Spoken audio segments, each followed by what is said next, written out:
What happened to HTC? Every now and then you can see this question across the internet.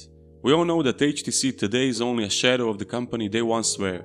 So we are gonna go and try to find out what exactly happened with HTC and what caused their ultimate downfall. Hi guys, this is Smartphone and Everything, and today we're going to talk about the history of HTC, rise and fall. How did the HTC end up in this current situation?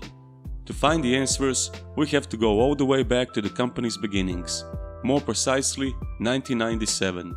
Cher Wang and H.T. founded the company in 1997, and it was initially a manufacturer of notebook computers.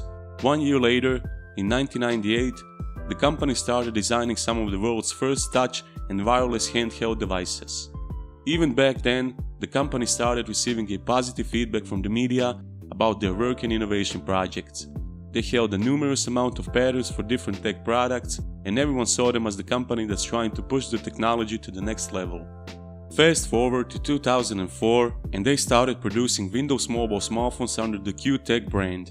In 2006 they rebranded that range to HTC, and here we are in the year 2008, when things are starting to get more interesting. The year before, in 2007, Apple released their first iPhone ever, and just 1 year later, Google's Android operating system was released, and the first Android phone with the new OS was the HTC Dream, aka T-Mobile G1. While it didn't exactly set any record sales at the time, HTC Dream started a mobile revolution that would see Android OS today dominating the entire industry. They released another Android-powered device the same year, HTC Magic, and the company was ready for a new chapter. In 2009, HTC released their third Android-based device called HTC Hero, and it was the beginning of the HTC that we know today. Industrial design, unique look, and good specs. People were starting to really like HTC's new approach to the smartphone market. Around that same time, HTC released what was going to be their last phone based on the outdated Microsoft operating system, HTC HD2. With the Microsoft partnership coming to an end, HTC completely shifted their focus to the Android operating system for the upcoming years. HTC quickly established themselves as one of the top new Android-powered smartphones you could buy on the market. So in 2010, Google announced that they were now partnering with HTC to launch the Nexus program. Google Nexus One was built and designed by HTC, while Google was in charge of the software and clean stock Android operating system. Android 2.1, 3.7-inch screen, 5-megapixel camera, and microSD card were one of the main features of the phone at the time, and the phone was generally well received by the public and critics. It's worth mentioning that later that year, Philip K. Dick's estate claimed that the Google Nexus One infringed on its intellectual property, and at the same time Apple also took HTC to court over some of the design issues. Next thing Google and HTC worked on together was the Nexus 9 tablet. Interestingly, to this day the Google Nexus One was the last phone that the two companies worked on together. Next year, in 2011, Google decided to part ways with HTC, and Samsung simultaneously started dominating the Android market with their devices. So Google chose to continue their Nexus line in partnership with Samsung. Company's next flagship device for the 2011 was the HTC Sensation, but the upgraded XE model was the real star of the show.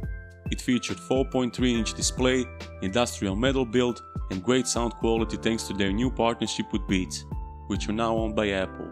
And you were also given the iBeats headphones in the box alongside the device. By the end of that year, Best Global Brands rankings listed HTC at 98th place and valued it at $3.6 billion. And in Q3 2011, HTC Corporation became the largest smartphone vendor in the US with 24% market share, ahead of Samsung's 21%, Apple's 20%, and BlackBerry's 9%. It was clear that HTC was aiming for the top with their new smartphones. In 2012, HTC released several different phones, One X, One S, and One Wii. HTC One X was their flagship model for that year, and it was positively received by the critics and media. Beautiful, premium-looking polycarbonate design, Android 4.0 ice cream sandwich, Sense UI 4.0, 4.7-inch display, and quad-core NVIDIA chipset. But HTC decided to make one more version of that phone, and it was called HTC One XL. And the main difference was that the XL model was powered by Qualcomm dual-core chipset, contrary to the One X quad-core NVIDIA chipset. Although the phones were well received and offered some great specs and features of the time, during 2012, HTC lost most of their US market share due to increased competition from Apple and Samsung. HTC only accounted for 9.3% of the United States smartphone market as of February 2013. Chief Executive Peter Chow had informed executives that he would step down if the company's newest flagship phone, the 2013 HTC One, had failed to generate impressive sales results. And here we are in 2013, when their next flagship device HTC One, or widely known as M7, was released. Precise and premium metal body, 4.7-inch Full HD display, Snapdragon 600 processor, and impressive boom sound audio quality with two front-facing speakers. Thanks to many leaks of the HTC One before the official release, video leaked out with Peter Chow calling the device HTC One M7, and the name is still stuck in public till this day. It's important to give HTC a huge credit for this phone, because many tech enthusiasts consider the One M7 to be one of the most iconic Android phones of all time. Its design was unmatched at the time, and when you compared it to the Samsung Galaxy S4 that year, it was clear which one had looked more premium and better. And by the way, I made a video about the Galaxy S4 and how it became the best-selling Android smartphone of all time, so if you're interested, I'll leave a link in the description, so feel free to check it out.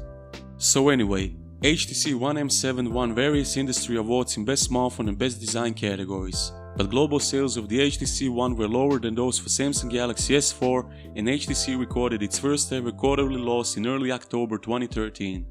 HTC identified their marketing as the primary reason for their bad sales performance.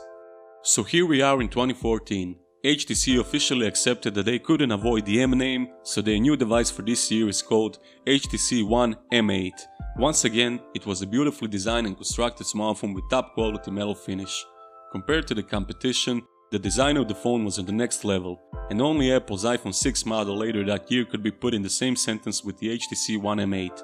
Android Lollipop, Sense UI 5, 5-inch Full HD display, and new dual camera setup on the back. But unfortunately for them, they were once again left behind in a camera quality battle with Samsung. Galaxy S5 was just superior to the HTC One M8 in that department, and even that dual camera setup didn't change that. In April 2014, HTC reported sales climbing 12.7%, and that was the company's fastest growth since October 2011. They even partnered with Google again to make the next Nexus tablet together, called Nexus 9. Fun fact, in 2014, HTC decided to make one more version of their HTC One M8 phone, only this time based on Windows operating system, but they quickly backed out from that new partnership with Microsoft because of the Nokia dominance in that segment, and turned their focus completely to Android again. And here we are in 2015. HTC released their new flagship phone called HTC One M9. By that time, their design language was already widely known to the public. Once again, full metal body with clean and precise finish, 5-inch Full HD display, and every other standard spec of the time. But the main difference was that compared to the One M8, HTC decided to drop the dual camera setup for the M9 because they would put only one, more improved camera with 20 megapixel this time.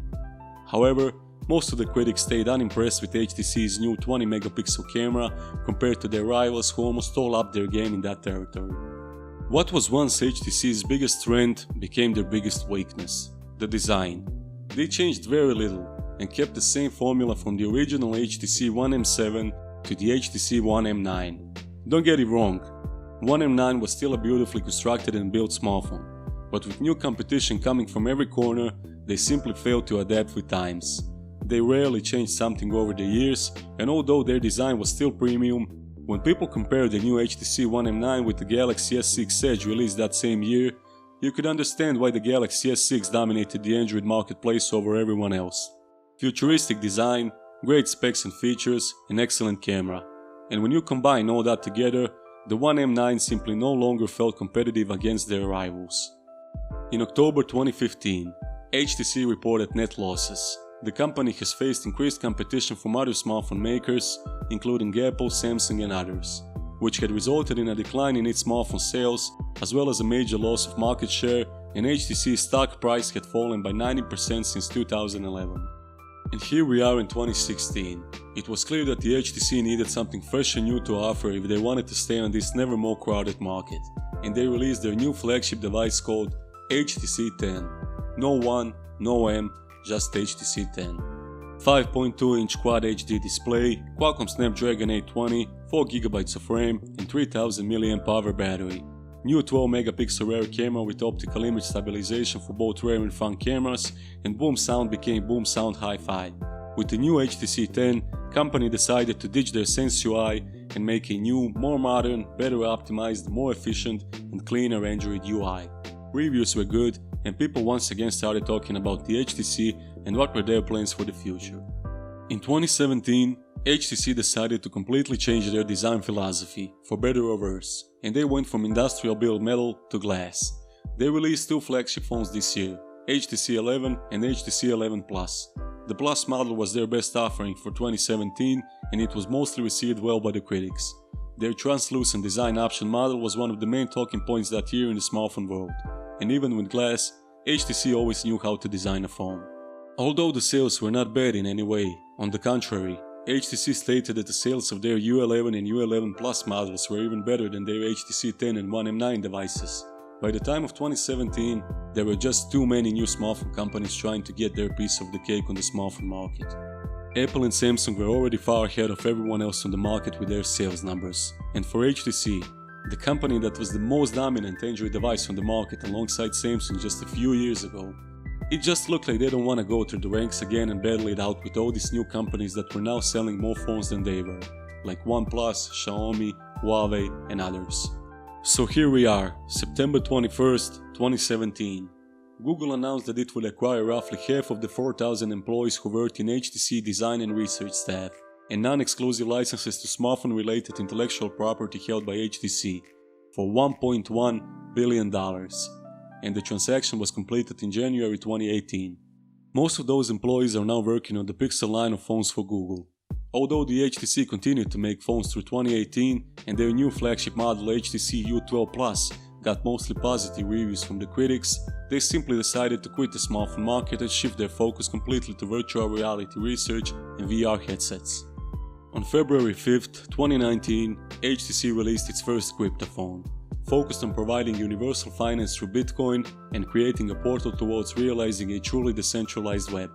Same year, they appointed Ives Maitre, former Executive Vice President of Consumer Equipment and Partnerships of Orange, as CEO, where Cher Wang will continue her role as chairwoman. Fast forward to 2020, and HTC today is widely known in the tech community for being one of the best and most engaged companies in virtual reality researches and innovation. Their VR headsets are considered to be one of the best on the market, and it seems like they are purely focused on that for the future. At the moment of making this video, there are some rumors on the internet that HTC is considering jumping back in the smartphone game with the new 5G flagship device for 2020. But we don't know nothing for sure right now, so I guess we'll just have to wait and see. If we look through the history of HTC, we can now say that in 2013-2014, the company reached their peak on the smartphone market, especially with the HTC One M7 model, which is widely regarded to this day as one of the best Android devices of all time. As you have seen, the company's downfall started around 2015, and it just got worse year after year, until they finally decided to completely shut down their smartphone department in 2019. Nobody knows what the future holds for the HTC, but I think most of you would agree with me when I say that it's a shame that this company just descends, because not that long ago, they were one of the best and most talked about smartphone manufacturers in the whole world, and they brought many innovations and devices which inspired many companies today to start producing their phones. So what do you think? Could they have done anything differently to remain relevant in the smartphone market? And how are you feeling about the new HTC smartphone that we are hearing rumors about? Could they really make something to challenge today's companies? Tell us in the comments. Thank you for watching, guys. This was the longest video I ever made. I really put a lot of time and effort in this, so if you liked my content, feel free to like and subscribe to my channel. I would really appreciate it. Peace!